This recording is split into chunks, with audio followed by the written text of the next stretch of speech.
Bismillahirrahmanirrahim.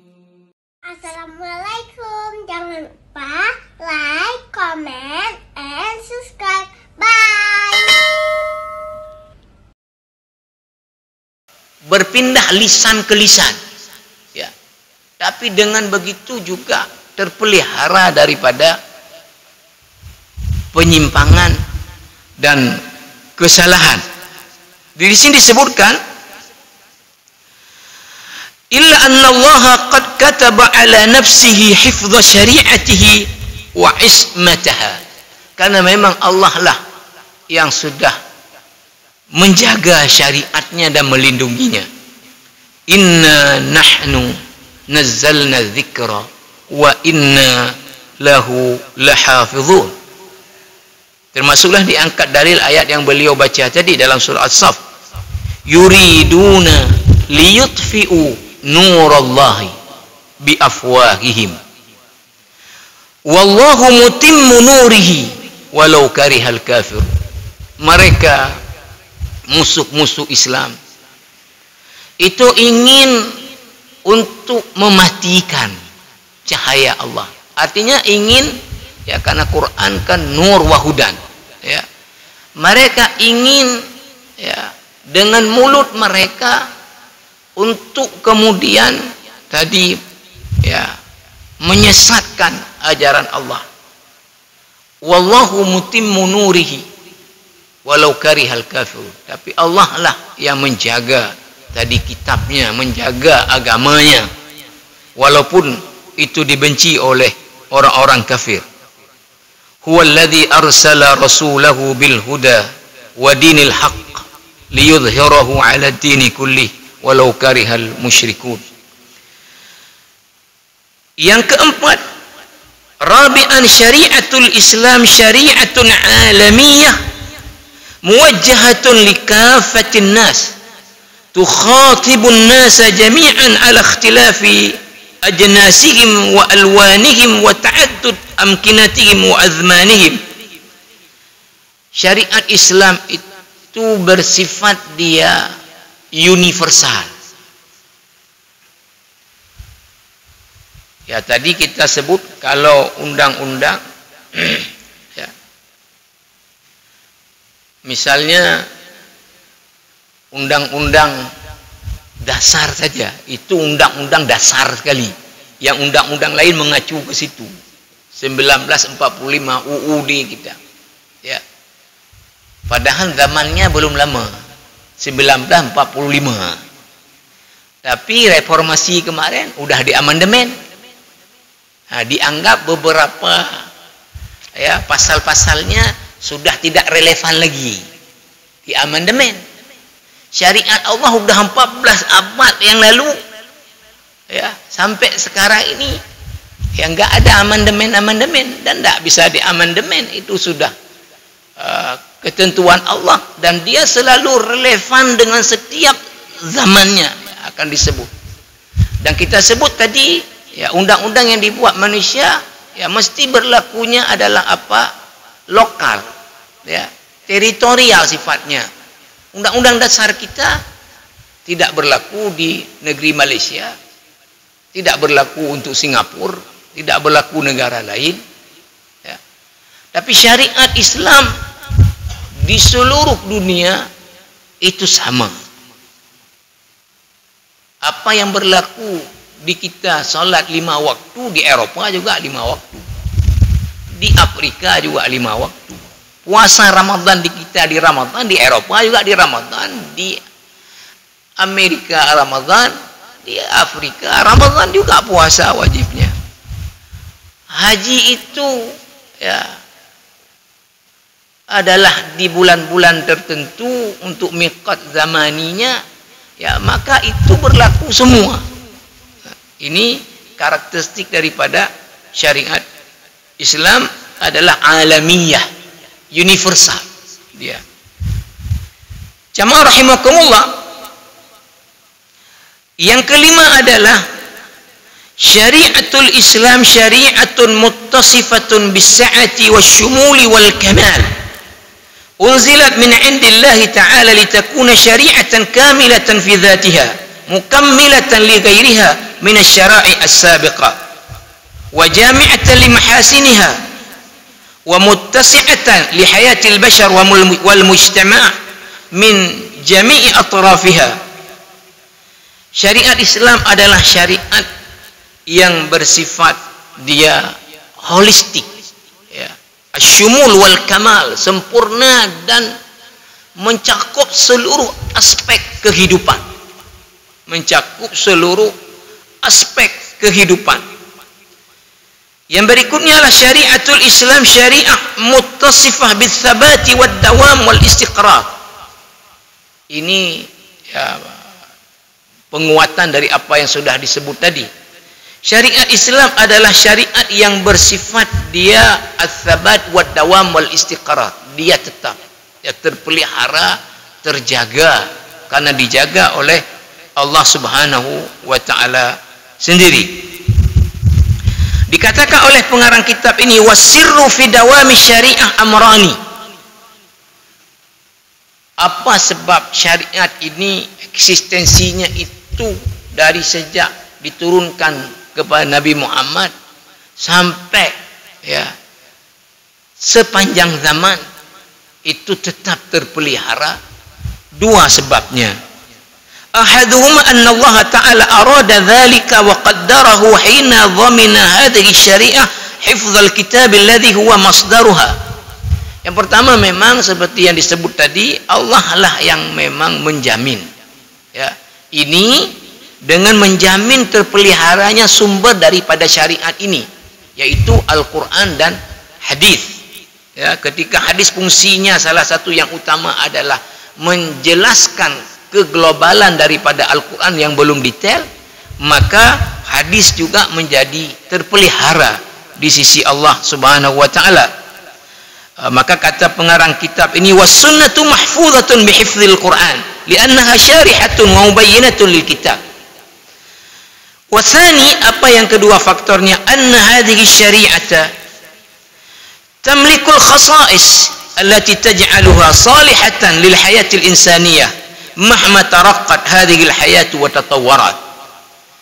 Yang kedua faktornya bahwa syariat ini memiliki karakteristik ajaran-ajarannya selalu dia cocok untuk kapanpun, dimanapun, sekalipun perkembangan kehidupan manusia ini sudah maju begitu luar biasa pesat, tapi yang namanya syariah itu tetap cocok dengan apapun zaman dan kayak manapun kemajuan zaman. Yang berikutnya adalah sabi'an syariatul Islam syariatun muttasifatun bil murunah salihah li kulli zaman wa makan. Dzalika anna Allah Ta'ala taraka fi hadhihi syariah majalan li ahli al-'ilm wal hal wal 'aqd fi al-ummah min al-wulad wal hukam lil ijtihad fi al-furu' wal juz'iyat wal mustajaddat allati tatra'u lil ummah wa tataghayyar bi taghayyur al-zaman wal makan wal ashkhas bima yadhman istiqamah hayatin nas wa daf'i ad-dharar wal haraj anhum wa salahiyat asy-syari'ah li kulli zaman wa makan. Berikutnya syariat Islam inilah syariat yang bersifat dia fleksibilitas, muruna, bersifat fleksibilitas dia. Nah, sehingga Allah Subhanahu wa taala ya meletakkan kaidah-kaidah umum, ya.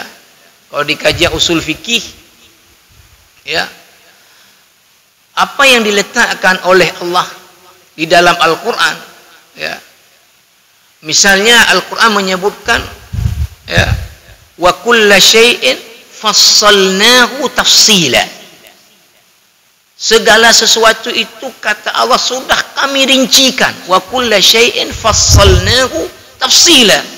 Tapi apa maksudnya kalau dalam Al-Quran adalah, ya, Allah meletakkan kaidah-kaidah umum, ya, dari kaidah umum itulah kemudian, ya, nanti disandarkan segala hal yang muncul termasuk perkara-perkara baru kepada kaidah-kaidah umum yang Allah Subhanahu wa taala telah letakkan. Maka dalam hal ini Allah Subhanahu wa taala memberi ruang kepada para ulama ya, untuk kemudian berijtihad apabila ada hal-hal yang kemudian baru dalam kehidupan ini perlu kepada jawaban daripada syariat, atau terjadi perubahan keadaan yang memerlukan kepada perubahan daripada hukum. Jadi kalau hukum syariat itu artinya dari ijtihad para ulama, itu bisa berubah dari zaman ke zaman atau mungkin tempat kepada tempat. Jamaah rahimakumullah, di dalam lanjutannya adalah yang ke-8, thaminan, syariatul Islam syariah muttasifah bil yusri wa raf'il haraj wal masyaqqah 'anil 'ibad. Wa hadhihi sifatun jaliyatun wadhihatun fi syariah fi kulli awamiriha wa takalifiha allati ja'at biha. Fal haraju fi syariah marfu' wal masyaqqatu tajlibu at-taysir wal dhararu yuzal wal daruratu tubihul mahdhurat. Syariat Islam ini juga bersifat dia bersifat memudahkan, bersifat tidak menyulitkan. Nah, maka ya sebetulnya ya seperti yang saya sebut kemarin,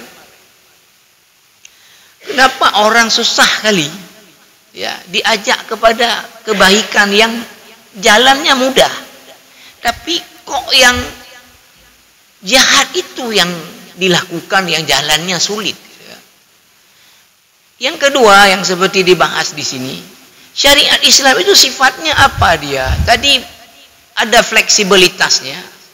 Kemudian sifatnya adalah memudahkan, tidak menyulitkan. Ya. Maka ijma' para ulama itu di bahasan usul fikih misalnya dibahas tentang apa? Tentang ya al-hakim, siapa yang berhak membuat syariat. Nanti tentang apa? Ya, tentang al-mahkum fih, al-mahkum alaih. Nah, tentang al-mahkum fihi, tentang pembebanan syariat. Ya. Itu ijma' para ulama tentu berdasarkan kepada dalil. Tidak ada pembebanan syariat oleh Allah kepada hambanya kalau itu di luar kemampuan seorang hamba melakukannya. Enggak ada. La yukallifullahu nafsan illa wus'aha. Jadi kalau kita tanya orang-orang yang malas sekali mengamalkan syariat, ya, maka kita tanya, mana ada syariat yang mesti dibuat oleh seseorang yang dia enggak mampu buat tapi mesti? Mana? Ya enggak ada. Misal, ya, berdasarkan dalil, kalau sholat fardu bagi yang mampu berdiri enggak sah kalau dia duduk. Tapi bagaimana orang enggak sanggup duduk, enggak sanggup berdiri? Ya, silakan dia sholatnya dengan duduk. Enggak bisa juga duduk, ya berbaring. Enggak bisa juga ya terlentang. Enggak bisa, bagaimana bisa? Buat bagaimana bisa? Misalnya di zakat yang disebut oleh ulama dengan zakat jasad. Zakat itu kan dua, zakat mal, harta, itu yang wajib mengeluarkan yang kan yang ada kelebihan daripada harta, dari kebutuhan pokoknya. Zakat jasad, zakat fitrah, ya, zakat badan.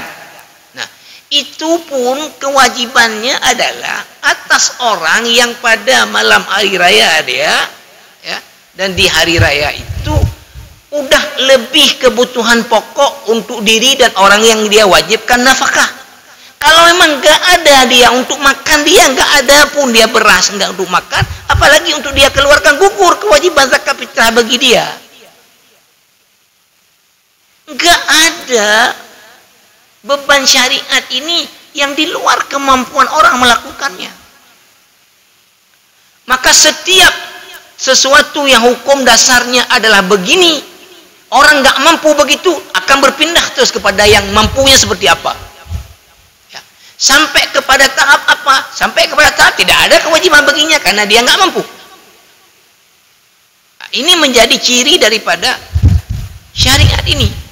Maka kalau orang-orang yang malas dengan syariat ini, kita tanya tadi, puna beban syariat yang berat dalam pupu yang berat.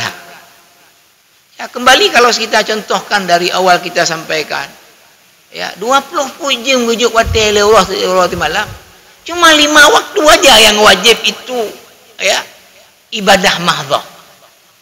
Kalau 10 menit, 50 menit, banyak kalau dah.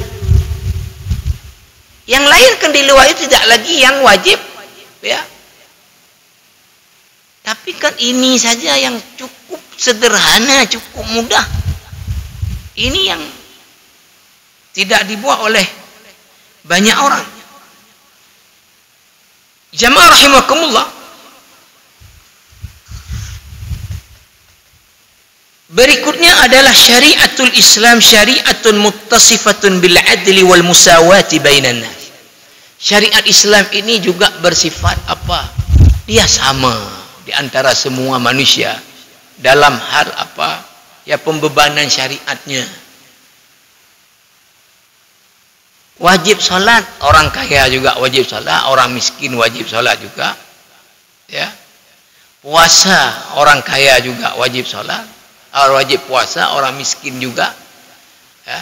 Nanti ya dalam masalah hukum kalau melakukan pelanggaran jinayat misalnya, ya, yang itu adalah sudah masuk kategori had atau hudud yang sudah ditentukan oleh Allah, maka itu semua orang sama hukumannya, tidak berbeda-beda. Maka di sini dijelaskan oleh pengarang kitab ini, fannasu amama syara'illah sawa fi at-takalif asy-syar'iyyah wal hukmi wal qada wal uqubat wal awamir wan nawahi. Manusia ini di hadapan hukumnya Allah, syariat Allah itu semuanya sama. Ya. Semuanya adalah sama. Wa fil hadisil qudsi anna Allah Ta'ala yaqul, ya ibadi, inni haramtu dzulma ala nafsi wa ja'altuhu bainakum muharrama fala tadzalamu. Wahai hamba-hambaku, kata Allah dalam hadis qudsi, sesungguhnya aku telah mengharamkan kezaliman bagi diriku, maka aku juga mengharamkan kezaliman bagi kalian, maka jangan ada di antara kalian itu melakukan kezaliman, jangan saling menzalimi. Nah, ini berlaku kepada semua untuk berlaku tidak zalim kepada pihak yang lain. Ya, rakyat tidak zalim ke pemimpin, pemimpin tidak zalim kepada rakyat. Kata pengarang kitab ini, walam ta'rifid dunya syari'atan wala nizaman 'adilan muqtisan yusawwi bainan nas wa ya'dilu bainahum wa yattasifu lil mazlumi min adh-dhalimi mahma kanat makanatuhu wa nasabuhu wa yaruddu al-huquqa li ashabiha ka syari'atil Islam al-khalidah wa nizamil Islam al-farid. Tidak ada, kata pengarang kitab ini, ya kalau saya tidak berani komen karena nggak baca semua saya, ya. Kalau yang berani komen ini berarti udah baca semua juga undang-undang, aturan-aturan di dalam berbagai agama lain. Tidak ada syariat dan tidak ada undang-undang, ya, sistem dalam kehidupan ini yang tingkat keadilannya seperti syariat Islam, ya, di mana berlakunya, ya, itu pada semua orang sama. Mahmakanat makanatuhu, apapun jabatan orang itu, wa nasabuhu, apapun keturunan orang itu, wa yaruddul huquqa li ashabiha, dan hak-hak orang itu harus diberikan kepada orang yang berhak menerimanya. Nabi sallallahu alaihi wasallam diberi contoh di sini bersabda, laqad qala al-Mustafa sallallahu alaihi wasallam, law anna Fatimata binta Muhammadin saraqat laqata'tu yadaha. Kalau Fatimah anak Muhammad, anak Rasul, anak Nabi mencuri, sungguh kupotong tangannya. Sungguh kupotong tangannya. Kalau Umar bin Khattab mengatakan kepada anaknya, kalau kalian yang buat salahnya, saya lipat gandakan hukumannya, karena kalian anak khalifah. Kalau orang lain, ya sekali, ini saya lipatkan, karena kalian adalah anak pemimpin. Tapi tadi itu ijtihad beliau, biar tadi anaknya juga dididik supaya jangan mentang-mentang ya haro pemimpin pelaku keri yang galak. Nyaka pelaku lebih berakah hukum lah. Baik kabiki nak dekeng na ini itu. Ya. Ini jamaah rahimakumullah. Selanjutnya adalah ini juga seperti yang kita sebut dari sejak awal. Syariatul Islam syariatun muttasifatun bihifzi masalihil ibad al-daruriyat wal hajiyat wat tahsiniyat wa daf'il mafasidi anhum. Syariat Islam ini Allah bawa, Allah turunkan, Allah hantar. Itu untuk menjadi apa? Untuk menjaga kemaslahatan hidup manusia di dunia dan akhirat. Maka orang yang menolak syariat itu kan berarti menolak diberi perlindungan, menolak diberi kemaslahatan di dalam hidup. Syariat hadir untuk mengantarkan kemaslahatan di dalam kehidupan ini. Para ulama usul mengatakan maslahah itu dilihat dari dua sisi. Yang pertama apa? Jalbul manfaah, mengambil manfaat.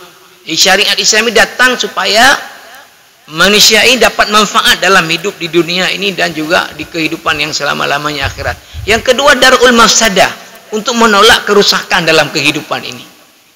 Ini tujuan Allah turunkan syariat untuk memberi kemaslahatan hidup kepada hamba ini. Kemudian yang terakhir, syariatul Islam syariah insaniyah akhlaqiyah. Syariat Islam adalah syariat yang penuh dengan nilai kemanusiaan, penuh dengan nilai etika dan moral, etika dan moral. Maka saya sampaikan, kemarin saya diminta kasih materi yang dibuat pelatihan untuk muadzin dan sebelumnya BKM masjid, tapi sekarang ini untuk marbot masjid. Saya bagian kedudukan akhlak bagi setiap muslim. Saya sampaikan apa? Sekarang kalau orang kita lalu pergi ke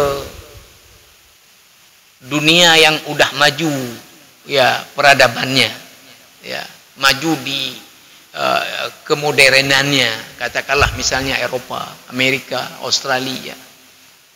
Maka orang ketika di sana akan mengatakan apa? Bahwa mereka itu akhlaknya itu luar biasa, luar biasa. Artinya apa? Tertib, teratur, tidak mengganggu orang, tidak ini. Saya katakan apa? Yang sudah saya perhatikan misalnya, seperti yang di Jerman, di Eropa. Saya bilang orang-orang itu sekalipun agamanya adalah Kristen, tapi sesungguhnya mereka itu hidupnya adalah bukan dengan tuntunan agama, tapi mengandalkan akal, logika. Apa yang menurut akal itu baik, itulah yang mereka inikan. agama mereka itu umumnya adalah apa? Sebagai, kalau bahasa kita, identitas tok KTP. Ya. Misalnya Amerika itu mayoritas masyarakatnya 87% Kristen. Tetapi dalam sebuah penelitian, orang-orang yang meyakini ada Tuhan, ada kehidupan akhirat itu, ya, nggak sampai 60%. 60%-nya nggak yakin ada akhirat, adanya Tuhan. Nah, mereka. Jadi kalau mereka berbuat teratur, tertib, bersih, kemudian ya taat aturan, itu pertimbangannya adalah apa? Akal. Saya beri contoh. Ya. Kalau misalnya ini kan sering disebut orang. Kalau kita naik kereta api, lalu kemudian ya sudah duduk anak muda, naik orang tua. Itu kalau di Eropa anak muda ini bangun dia. Kemudian persilahkan orang tuanya untuk ya please ya untuk duduk. Kenapa dia lakukan ini? Pertimbangan dia apa? Nanti kalau saya tua seperti bapak ini nanti pada saatnya, kalau naik kereta nggak ada tempat duduk bergantung, sedih nggak saya? Sedih. Nah, maka bagaimana saya nanti diperlakukan ketika saya tua baik oleh anak-anak muda, begitulah saya harus perlakukan orang tua sekarang. Tidak ada pertimbangan dia ketika mempersilahkan orang tua duduk tadi supaya dapat pahala akhirat, nggak ada. Nggak ada. Kalau ada ibu hamil tadi misalnya naik tadi kereta, lalu kemudian dia berdiri akan bangun. Tadi anak muda persilahkan untuk kemudian orang ini. Apa yang dia pertimbangkan adalah kalau istri saya di keadaannya seperti ini juga, nggak diberi tempat duduk, sedih nggak saya? Sedih. Nah, itu aja pertimbangan mereka. Nah, tetapi masalah kita apa? Kalau kita mengamalkan ajaran kita jauh meninggalkan mereka dari sisi akhlak. Jauh kali. Karena apa? Karena kita ya, di dalam mengamalkan satu akhlak itu, kita apa? Itu pertama udah perintah Allah. Dijanjikan lagi nanti apa? Balasan. Surga yang paling tinggi. Seorang hamba yang beriman, kata Nabi dalam hadis riwayat Imam At-Tabrani, innal abda la yablughu bihusni khuluqihi a'la darajatil jannah wa innahu la dha'iful ibadah. Seorang hamba yang beriman itu dengan akhlaknya yang mulia, dia bisa dapat derajat yang tinggi dari surga walaupun ibadah wajibnya saja, yang sunat enggak banyak. Jadi pertama kita udah memang diperintahkan oleh syariat kita untuk berlaku baik, tidak menzalimi, tidak menyakiti orang lain. Yang kedua, dengan berbuat itu kita dijanjikan pahala. Cuman saya bilang masalah orang kita apa? Kita ini apa, akal sehat enggak hidup, syariat enggak hidup, yang hidup ego kita. Dan yang penting mengadrogop itu tanah urutan. Nah, saya beri contoh apa? Kalau misalnya orang dalam mobil umum, ya ada anak kecil, ada ibu-ibu merokok, ya. Kalau ada orang yang mengingatkan, Pak, baik nak merokoknya, anak mit, na urina, nyo motor umum na ada pu, nya pulai mengaik motor pribadi.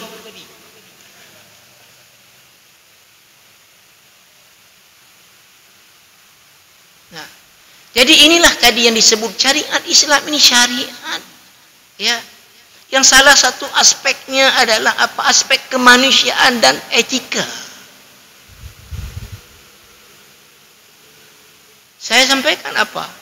Ya. Kalau orang lain ya menjual ya pariwisata itu dengan apa? Dengan keindahan alam. Dibantu lagi dengan apa habis itu? Dengan syahwat. Ya, prostitusi, judi, kasino, minuman keras, ya, itu yang dijual orang. Maka kalau kita Aceh ini mampu jual pariwisata Aceh ini lewat apa? Lewat akhlak rakyatnya, nggak akan ada orang yang nggak berkeinginan datang ke Aceh. Kalau orang Aceh ini mampu tunjukkan akhlak Islam yang sesungguhnya. Karena apa? Orang akan rindu datang ke tempat surga dunia. Misalnya, ya, Syekh Abdurrahman Hasan Haban Nakeh menulis 2 kitab besar khusus membahas tentang akhlak, al-akhlak al-islamiyah wa ususuha. Kata beliau, standar akhlak dalam Islam itu adalah 2 hadis Nabi SAW. Yang pertama adalah hadis Sahih Bukhari. Al-muslimu man salimal muslimuna min lisanihi wa yadihi. Orang Islam itu adalah orang yang keberadaan dia dimanapun itu tidak mengganggu orang lain. Al-muslimu man salimal muslim min lisanihi wa yadihi.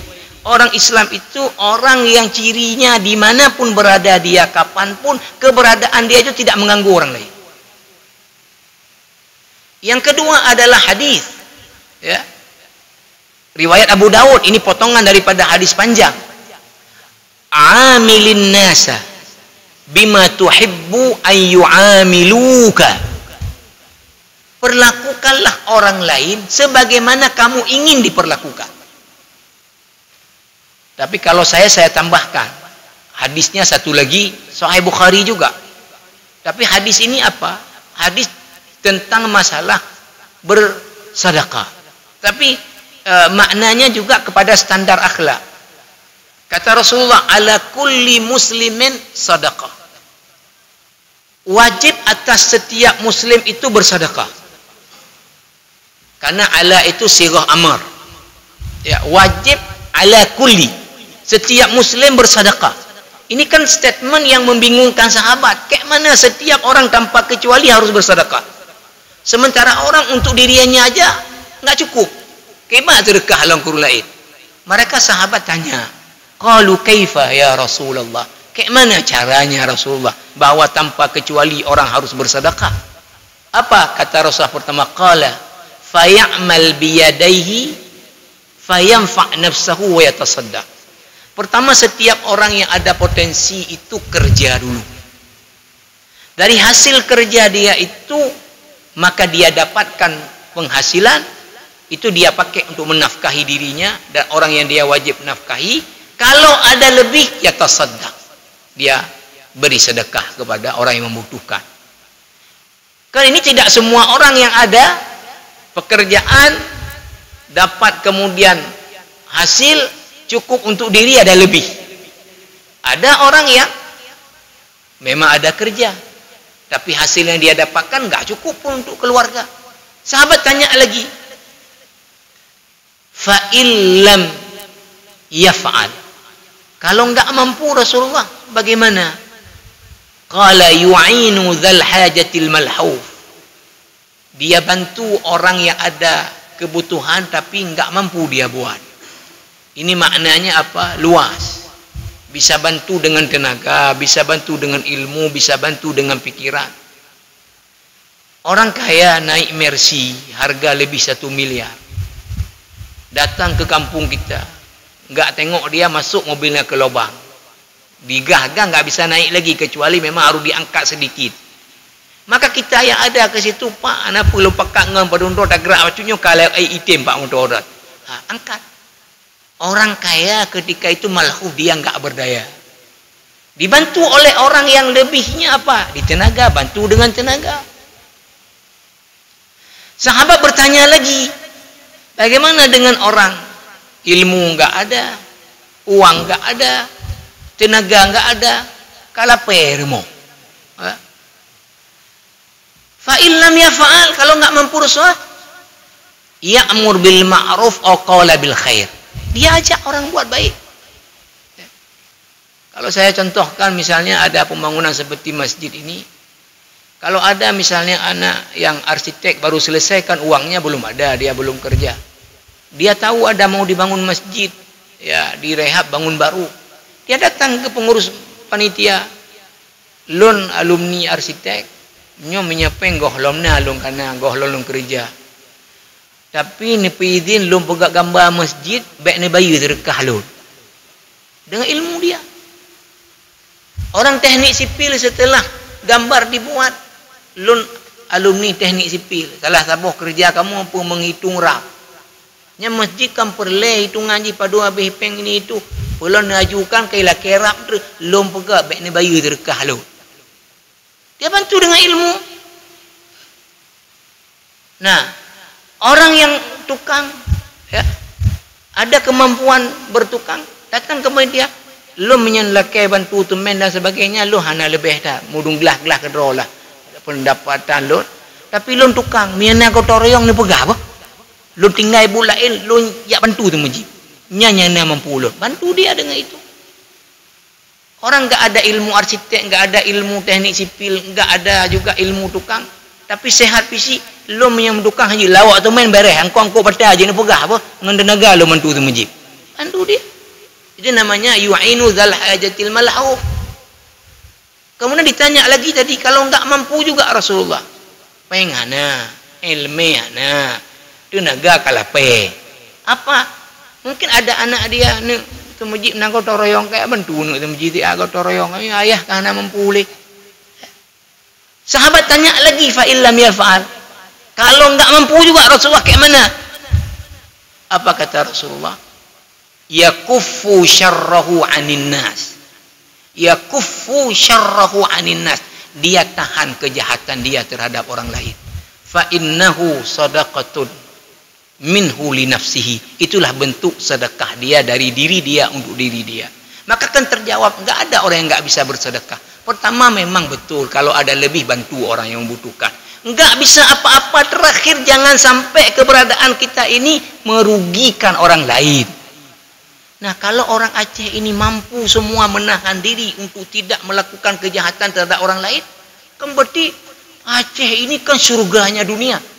Di Aceh enggak ada orang berkelahi, di Aceh enggak ada orang marah-marah, di Aceh enggak ada orang mencuri, di Aceh enggak ada orang memukul. Nah, sehingga di Aceh apa? Jam 3 malam toko emas buka, enggak ada yang curi. Di Aceh semua orang datang ke warung enggak ada ditipu oleh penjual. Ya, naik mobil enggak ada yang ini. Siapa yang enggak akan ke Aceh? Semua orang mau ke Aceh tinggal di sini bareng beberapa hari untuk menikmati surganya dunia. Nah, tetapi masalahnya itulah tadi, ya. Kita ini yang hidup ego kita, ya. Akal sehat tidak hidup, syariat tidak hidup. Nah, kalau kita bisa, ya, menghidupkan syariat dalam kehidupan hari-hari kita, yang syariat kita salah satu cirinya adalah kemanusiaan dan moral etika, maka kita jauh sekali melampaui mereka, dan mereka, ya, akan ini. Kemarin mungkin ada yang mengikuti ketika Pak Khalidin Yaakob yang sudah 30 tahun di Australia mengatakan apa? Hal yang menjadi faktor utama non-muslim kalau di barat masuk Islam itu adalah karena apa? Karena dilihat akhlak orang Islam, itu faktor. Kalau untuk di luar, karena kita cerita ke mereka akhiratnya, nah kita mau boleh awaknya.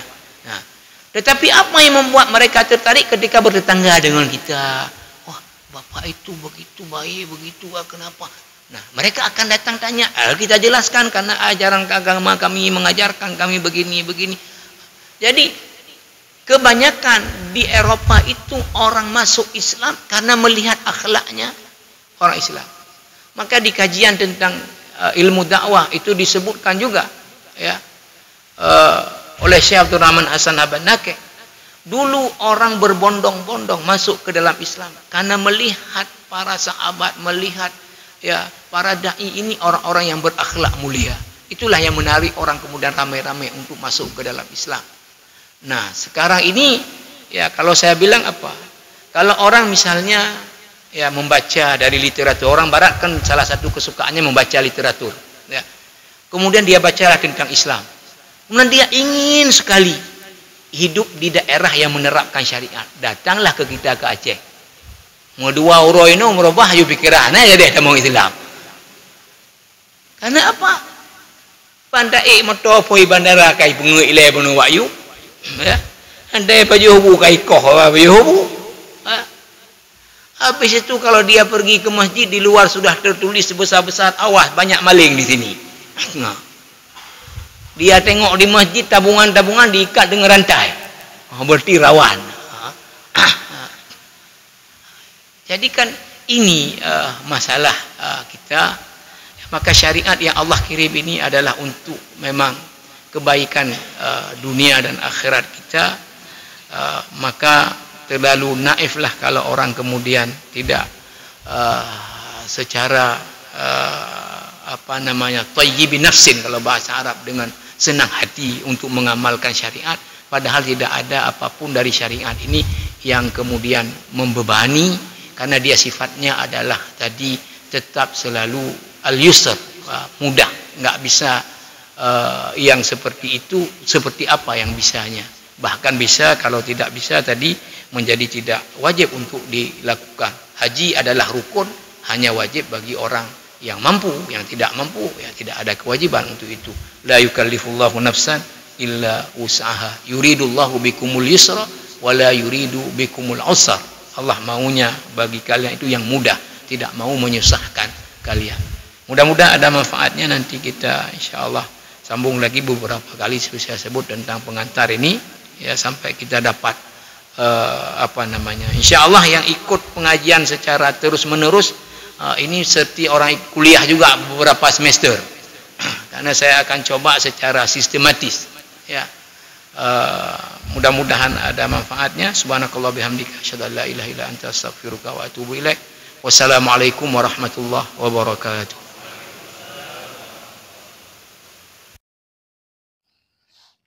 Terima kasih.